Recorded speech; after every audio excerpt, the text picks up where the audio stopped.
வணக்கம் மக்களே, நண்பர்களே. குப்பன்சி யூஸ்டு ஆடியோ சிஸ்டம் ராணிப்பேட்டிலேருந்து பேசுகிறேங்க.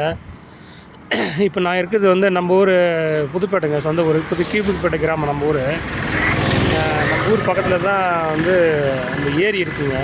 அது அனந்தல பஞ்சாயத்துக்கு உட்பட்டதுங்க. இது பாருங்கள், 24.0 ஹெக்டேருங்க இது மொத்தம் பரப்பளவு. ஆனால் வந்து என்னென்னா,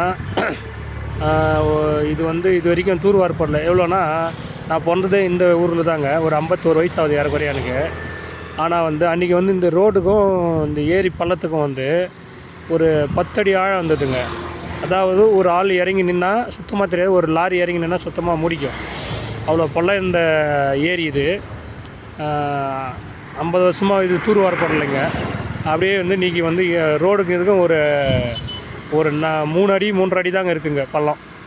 அவ்வளோ வந்து மண் வந்து 40 வருஷமாக 50 வருஷமாக மழை வந்து தண்ணியில் ஆச்சுன்னு அந்த மண் வந்து மேலே அப்படியே வந்து தேங்கி இன்றைக்கி இந்த அளவுக்கு பள்ளத்தை மூடிடுச்சுங்க.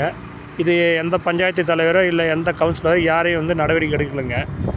அதே போல் பாருங்கள், இன்னும் ஒரு 10 வருஷம் போனீங்கன்னா அந்த ரோடுக்கும் இந்த ஏரிக்கும் வந்து பரப்பளவு நேரம் ஆகிடும். அது அப்போ என்ன பண்ணுவோம், ஜனங்க பிளாட் போட்டு விற்றுருவாங்க. அது பாருங்கள், கொஞ்சம் உத்து பார்த்தீங்கன்னா தெரியும். அது வந்து நம்ம அனந்தல் மலைங்க. இதை வந்து தொடர்ந்து கல் வெட்டி எடுக்கிறாங்க. இன்னும் ஒரு 5 ஆண்டு ஆச்சுன்னா வந்து மலை வந்து காணாமல் போயிடுங்க. அதுக்கு கேரண்டி நானுங்க. பாருங்கள், அரசியல்வாதிங்க ஏழை விட்டு அந்த மலையை வந்து குடஞ்சி வெட்டி எடுத்துட்டாங்க. இன்னும் எவ்வளோ ஒரு 5 வருஷம் தான் அது தாங்குங்க. அப்புறம் வந்து முடிஞ்சிடுச்சுங்க கதை. அவ்வளோதான். கல் வந்து நம்ம நினைவு சின்னமாக வச்சுக்க வேண்டியதான்.